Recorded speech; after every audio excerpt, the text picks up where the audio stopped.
ताकत मिलेगी, आयु भी बढ़ेगी और खुशी का पारा चढ़ेगा, नामी गिरामी भी होंगे अपने कुल में। तो पुरुषार्थ से इतना ऊंच बन सकते हो तो इतना पुरुषार्थ करना चाहिए ना। चलन से भी मालूम पड़ जाता है किसको सर्विस का शौक है। रात दिन अपनी कमाई का चिंतन रखना पड़े, ये कमाई है बाबा ने कहा, इसमें बहुत भारी कमाई है। किससे? सर्विस से। बाबा को भी कब कब ख्याल आता है जाकर बच्चों को रिफ्रेश करे, बहुत खुशी होगी। बाबा कह रहे बाबा को तो सर्विसबुल बच्चे ही याद पड़ते हैं। अमृत वेले विचार सागर मंथन का डांस अच्छा चलता है। अमृत वेले जिसका जो धंधा उसी में लगे रहते हैं। सवेरे में विचार सागर मंथन चलता है। क्योंकि क्यों बाबा सवेरे की बात कर रहे? क्योंकि सुबह बिल्कुल मन शांत होता है। तो बच्चों को भी पहले तो मुरली अच्छी रीति धारण करनी पड़े, रिवाइज करे तब फिर जाकर मुरली चलाए। आगे बाबा रात को 2 बजे उठकर लिखते थे, फिर सवेरे मम्मा मुरली पढ़कर फिर चलाती थी। की बात बता रहे शुरू की। पल मुरली हाथ में न भी लेवे तो भी अच्छी चला सकते हैं, कि पहले पढ़ ली ना वो। तो जिन जिन बच्चों को मुरली पढ़ने और उस पर चिंतन करने का शौक है वह सर्विस करते रहेंगे, मुरली पढ़ने से जाग पड़ेंगे।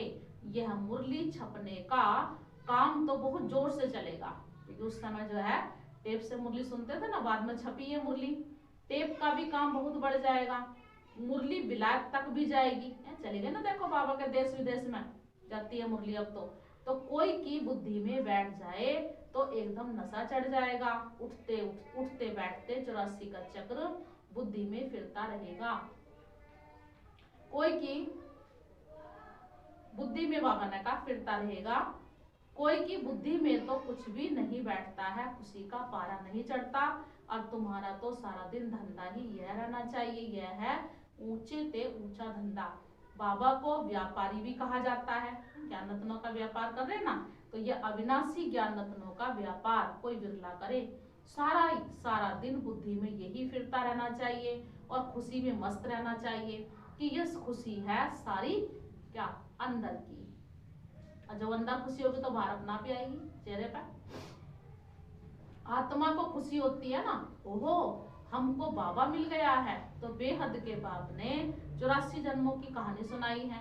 बच्चे बाप का टीचर का शुक्रिया मानेंगे ना।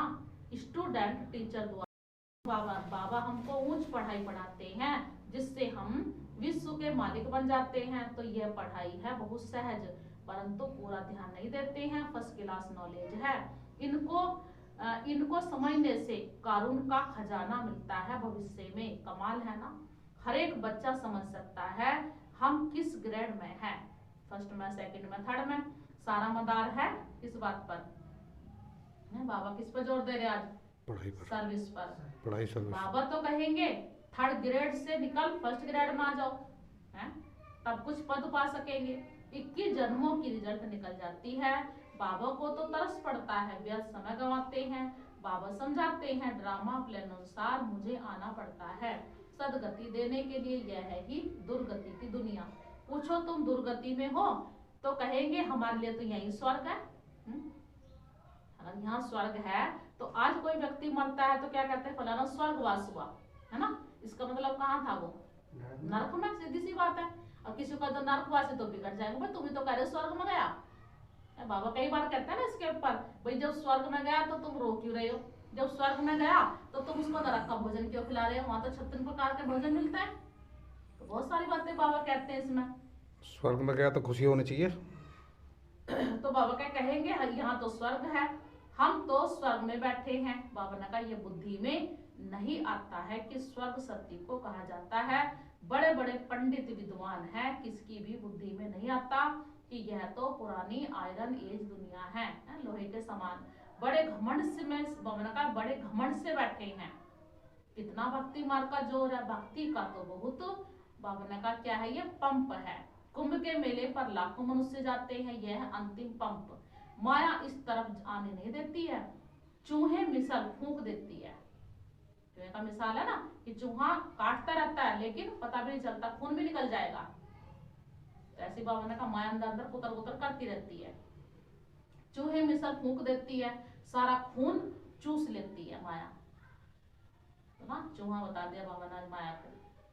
अच्छा, मीठे मीठे सिके लदे बच्चों प्रति माता पिता बाप दादा का याद प्यार और गुड मॉर्निंग। रूहानी बाप की रूहानी बच्चों को नमस्ते, रूहानी बच्चों की रूहानी बाप को नमस्ते। धारणा के लिए मुख्य सार।